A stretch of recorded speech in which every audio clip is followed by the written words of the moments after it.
The frozen edge. The wind howled over the barren plain like a spirit in mourning, dragging flurries of snow across the lifeless earth. In the heart of this frigid landscape, two small forms lay half buried beneath a frostbitten thicket. A boy and a girl no older than 10 shivered silently, their bodies wrapped in tattered hides too thin for a night like this. Their names were unknown to the world, erased by the decision of those who had cast them out. A bad sign. They were called. The boy, Toma, had been born under a red eclipse, and the girl, Suni, had been silent since birth. In their village, omens like these were feared. Misfortune had followed that fear. A failed harvest. The chief's only son struck eland. The elders blamed the children. That morning, they had been taken from their families under the pretense of a ritual cleansing. Instead, they were led far from camp, to the coldest edge of the prairie, and left with nothing but a whisper. Let the spirits decide. Toma held Suni close, the girl's head buried in his chest as he rubbed her shoulders with raw hands. He had not cried. He could not afford to. Every ounce of warmth had to be preserved, every breath taken carefully, as though rationing even the air. The snow thickened. The wind screamed louder. Suni coughed once, her lips purple. Toma looked up at the sky, gray and wide and uncaring, and wondered if they would see the sunrise again. But fate, as it often does, was not yet finished. Far to the east, where the river split the hills like a silver snake, a hunting party of the Ohethiakoi, the Lakota, moved quietly across the ridge. Among them rode Mato, a young scout with sharp eyes and a sharper mind. While the others scanned for game, Mato's gaze lingered westward. Something tugged at his instincts, an unease in the air, a ripple in the wind. He signaled to the leader of the party. I'll ride a little further, he said in Laketjapi. Something's wrong. The others nodded. Mato turned his pony and rode out alone, his silhouette swallowed quickly by the white horizon. Hours passed. Dusk crept across the sky like blood soaking through cloth. Toma's eyes had begun to close. Suna's breathing had slowed. Death, kind and quiet, began to settle around them. That's when the pony's hooves broke through the silence. Toma blinked.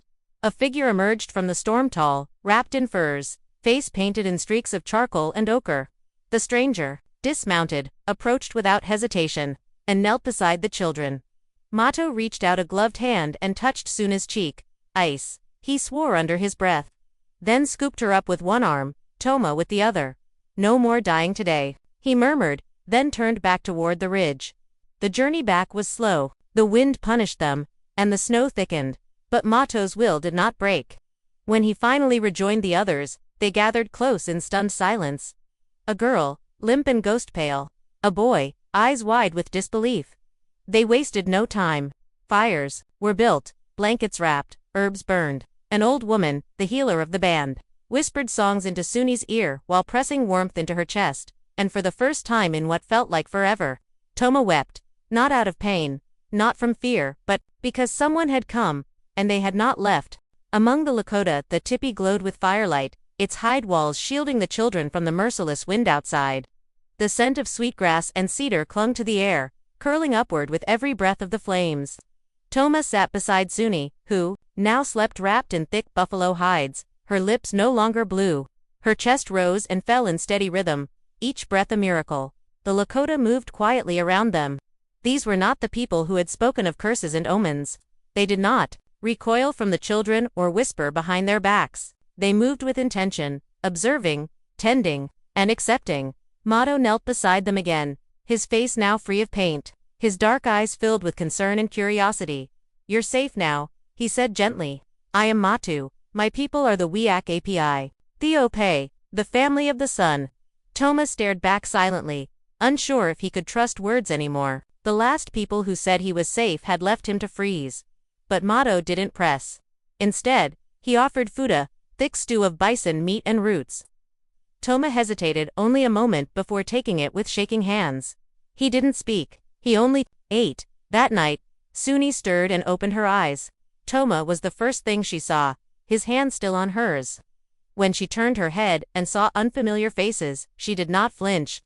Her silence wasn't fear. It never had been. She looked up at the tent's roof as if searching for something beyond it, then calmly went back to sleep.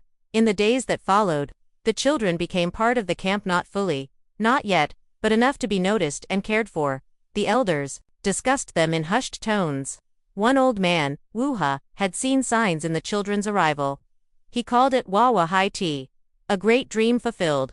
The dream of children fallen from the stars, delivered to bring balance. Others were cautious. Outsiders, especially from rival tribes, brought trouble. But Mato defended them. They were cast out, he told the council, by people too afraid to look past their own shadows. Are we to be the same? An elder woman, Ska W, nodded slowly. Let them stay. The girl carries a silence that is not empty, and the boy has eyes that have seen too much. We will watch and we will wait. Toma and Suni were given space in Mato's lodge. There, they watched how the Lakota lived, how men hunted, how women shaped hide into clothing in vessels, how children laughed freely and without fear. Toma struggled with this new freedom. He was always alert, waiting for the moment someone would turn on them, but it never came. One afternoon, he tried to help an older boy gather firewood. The boy Chaitan simply handed him an axe and smiled. No mocking, no suspicion, just welcome. Suni followed Mato often. Though she said nothing, she watched him closely, how he moved silently over snow, how he listened to the land before speaking. Mato didn't seem to mind. He began pointing out things for her to see. A bird's nest buried in a pine, the tracks of a fox in fresh snow, the bend of a branch where a deer had passed. She sees what others miss, Mato told the healer one evening. Even in silence, she speaks. The healer, we are nodded. The spirits favor those who do not waste words. One evening, a storm rolled across the plains. Thunder cracked over the lodge poles, and lightning flashed like the breath of the Great Spirit. Toma huddled close to Suni, but she was calm. Instead of fear, her eyes lit with wonder. She reached out toward the sky beyond the tent flap, her fingers outstretched. She's not afraid, Toma whispered. Why isn't she afraid? Mato looked at them both, his expression unreadable. Because she remembers what others forget. Toma frowned. What's that? That even in the worst storm, Mato said softly, the stars still wait behind the clouds. Outside, the wind howled again. But this time, the children were not alone. The first fire inside winter clung to the earth like a stubborn ghost.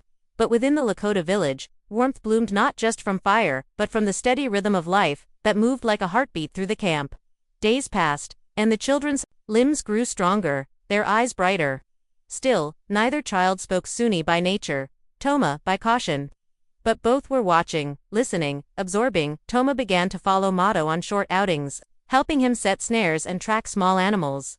The boy learned quickly, his silence matched by sharp observation. He studied the way Mato crouched low near deer tracks, how he moved with the wind instead of against it.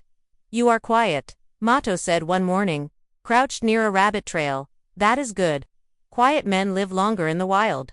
Toma didn't respond, but for the first time, he smiled faintly. Back in the camp, Suni spent long hours near the women, her hands learning the motions of tanning hides, grinding herbs, and weaving soft grass into mats. Though she never spoke, her presence was never questioned. She was often seen sitting beside Ska WH, who began teaching her old stories not with words, but with song, gesture, and carved figures in the dirt. She listens with her bones, the elder woman said one night, not just her ears. Still, not everyone welcomed the children with open arms. One man in particular, Kanji, a hunter with ambitions of leading the next war party, watched them with narrowed eyes. They come from cursed blood, he said, during a council circle, abandoned by their own kind. What does that say? Mato didn't rise to the bait, but others did. They've harmed no one, Wea said, and yet they help. What more proof do we need? Sometimes the stars fall for a reason, another elder added. Even those fallen can still shine. The matter was dropped, but tension lingered like smoke in the air. One morning, Mato returned from scouting and found Toma waiting near the edge of camp. The boy's cheeks were red with cold, but he held himself with a quiet steadiness. I want to help, Toma said, his voice low, almost uncertain. Real help. Not just gather sticks. Mato regarded him with quiet pride. Then we begin. That afternoon, the two set out into the hills. Mato showed Toma how to recognize trails left by elk, how to read the shapes of clouds for weather, how to listen for what wasn't making noise, a trick that could mean the difference between safety and an ambush. As dusk fell, they came across a clearing where wolves had recently passed. Bones littered the snow, stripped clean. Mato knelt beside one and picked up a long femur, then handed it to Toma. Everything leaves something behind, he said. A lesson, a trail, a gift. Even in death. Toma turned the bone in his hands, then looked up. I remember. When my mother gave me a knife, he said slowly, surprising even himself with the words. She said to keep it close. But the man who took he made me drop it. His hands trembled slightly. Mato placed a steadying hand on his shoulder. That man is far behind now, Mato said. But the strength your mother gave you, that's still here. They returned to camp under starlight, and when Toma stepped into the lodge, Suni looked up. Her eyes found his own. Something passed between them, unspoken. He sat beside her, placing the wolf bone in her lap. She ran her fingers over its smooth edge, then smiled. It was the first time she had done so since the snow swallowed them. That night, in the quiet between fire and sleep, Suni crawled to the edge of the lodge and scratched shapes into the packed dirt. Stars, a wolf, a tipi. 2 children. Toma watched her, then picked up a stick and added a figure beside them. Motto. Without speaking a word, they were building a story. Their story. It was still winter. The nights were still long, but inside them, the first fire had been lit. Shadows from the past the days lengthened, and the bitter grip of winter began to loosen its hold, but beneath the calm of the Lakota camp, shadows stirred. For Toma and Suni, life had grown into something unexpected, a fragile hope they scarce dared to name. The laughter of other children, the steady rhythm of the camp, and the warmth of the fire's delight had begun to fill the empty spaces left by fear and abandonment. Yet the past was not so easily left behind. One morning Marto found Toma sitting alone by the river, throwing small stones into the cold water and watching the ripples disappear. The boy's face was distant, his eyes clouded with memories that refused to fade. Your heart is heavy, Mato said quietly, sitting beside him. Toma nodded without looking up. I dream about the night we were left. The wind was angry, like it wanted to tear the sky apart. My mother's face. I see it, but I cannot hear her voice, Mato understood. Loss and silence were often companions, especially for those cast out by their own. There is power in those dreams, Mato said, slowly, but you must not let them chain you. The past is a river, you can choose whether to drown or to swim. Toma swallowed hard. I want to swim, but swimming meant facing what had been buried. It meant remembering those who had turned away, and those who had made the choice to abandon 2 small children to the mercy of the plains. Meanwhile, in the larger camp, unease had begun to grow. Kanji's distrust had spread quietly like frost beneath the grass. Whispers questioned whether the children brought more than just misfortune, that perhaps enemies were watching, waiting for weakness to strike. One evening, as the sun dipped behind the hills, Mato overheard voices near the council fire. They don't belong here, one man spat. Their blood is not ours. They carry shadows that could darken us all. Mato's jaw tightened. He knew fear was a powerful weapon, but it could also blind people to truth. He resolved to protect the children, not just from the cold and hunger, but from suspicion that could poison the spirit of the camp. Back with Toma and Suni, the silence between them was often filled with unspoken stories. Suni still spoke no words, but her eyes had begun to shine with something new, a quiet fire that refused to be extinguished. One afternoon, as Mato led them through a narrow valley, the group spotted smoke rising from a ridge far off. Mato's heart clenched.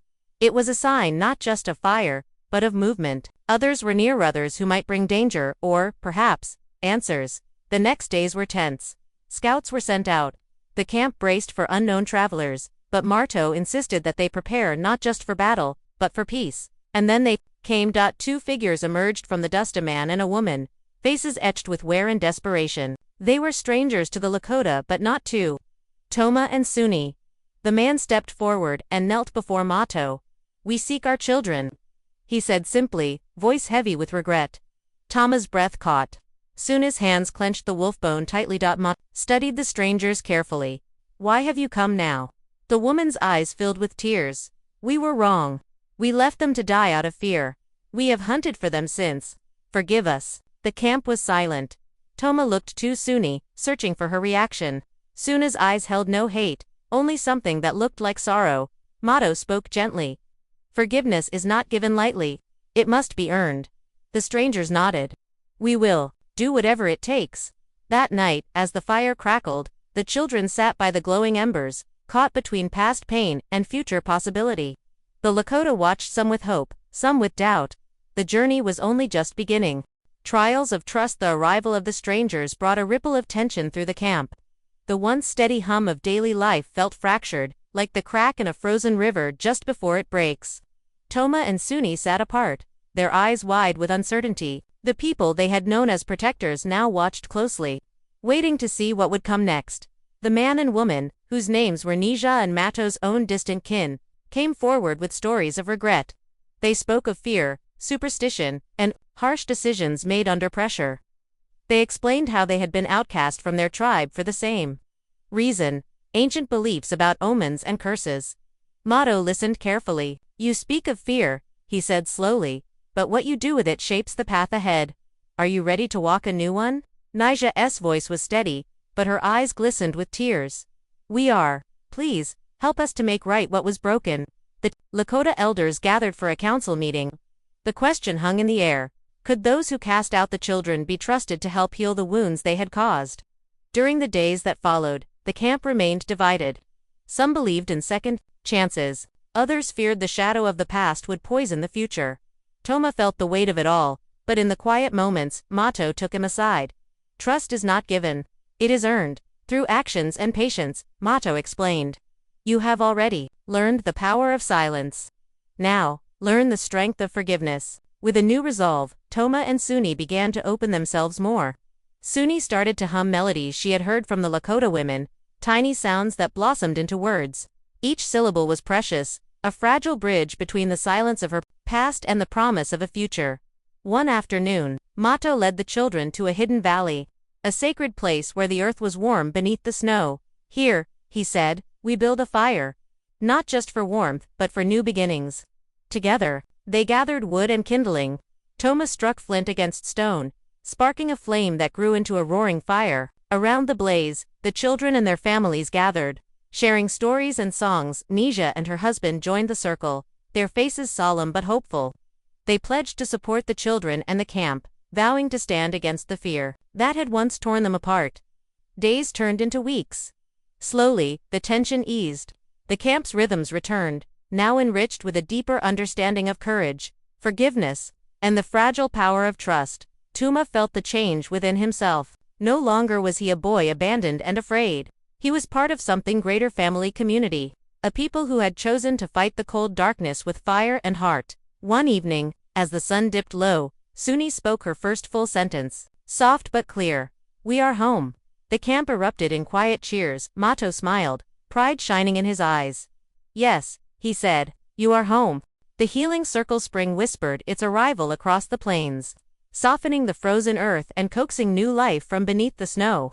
The Lakota camp stirred with renewed energy, a pulse of growth and hope that mirrored the changes within. Toma and Suni, the children, had become more than survivors. They were symbols of resilience and renewal. Their journey from abandonment to belonging had touched every corner of the camp.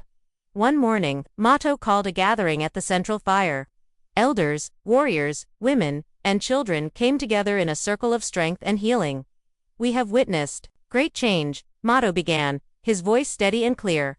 The children remind us that even in darkness, light can be found. But the journey is not over. There are wounds that remain both seen and unseen. The elders nodded, faces marked by years of wisdom and struggle. Wuha stepped forward, his weathered hands holding a bundle of sage and sweetgrass. It is time for the healing circle, he said. A ceremony to cleanse hearts, to bind the past with the future. The camp settled into quiet reverence, as the smoke of the burning herbs spiraled upward, carrying prayers to the spirits above. Toma and Suni sat side by side, hands intertwined. Wuha's voice rose in ancient song, a melody older than the hills themselves.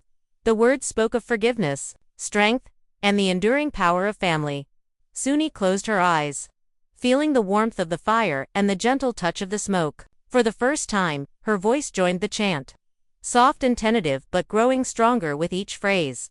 Toma felt the weight inside him begin to lift, the fear, the pain, the silence. He looked around the circle at faces glowing in firelight, and knew he was not alone. The strangers who had once cast out the children now stood beside them, their expressions humbled and hopeful. Nija stepped forward, tears shining in her eyes. We have learned that fear can blind us, but love can heal. We ask for your forgiveness and offer our hearts in return. The circle responded with a chorus of acceptance, voices rising in unity. That night, stories were shared around the fire of ancestors who faced storms and survived, of battles won with courage, of the land that carried them through every hardship. Toma and Suni listened, their hearts weaving into the tapestry of their people. The healing circle became a turning point, a bridge from the dark past to a future filled with promise. Days grew warmer, the snow melting into rivers that sang of renewal. The children's laughter echoed once more, a song of survival and belonging. Mardo watched them, pride swelling in his chest. They were cast out to die, he said softly. But we found them and everything changed. New light rising spring had settled fully over the plains, painting the grass in lush green and dusting the hills with wildflowers. The Lakota camp buzzed with activity, the rhythmic beat of drums, the laughter of children, the steady work of preparing for the hunting season ahead. Toma and Suni moved through the village like two new stars in an old constellation. No longer cast out or silent, they had become part of the living story of the people. Suna's voice had grown strong and sure, carrying the songs and stories taught by the elders. She danced with the children at the celebrations, her smile radiant, her spirit unbound. Toma, once cautious and withdrawn, now stood tall among the young hunters, his eyes sharp, his heart steady. Mato had become his mentor and friend, teaching him not just how to track and hunt but how to carry the weight of responsibility with honor. One evening, as the sun dipped low in a sky streaked with orange and purple, Mato gathered the tribe for a story that had been passed down through generations. There is a time when the old must give way to the new, Mato said. When shadows are chased away by the rising sun. Tuma and Suni have shown us this truth, that even in the coldest darkness, new light can be born. The camp listened in silence, eyes fixed on the two children who had become symbols of hope. Toma stepped forward and spoke for the first time to the whole tribe. His voice was calm but carried the strength of the journey behind it. We were cast out to die, he said. But you found us. You chose to save us. Because of that, we live not just in body, but in spirit. We carry your stories, your strength, and we will honor them always. Suni joined him, her hand resting on his shoulder. We are home, she said softly, and we will help this home grow strong. The tribe erupted in cheers and song, a celebration of life reclaimed and futures rebuilt. As the stars began to shine overhead, Mato looked to the children and smiled. They were cast out to die, he said quietly to himself. But we found them and everything changed. And beneath the vast sky, filled with infinite stars, a new story began.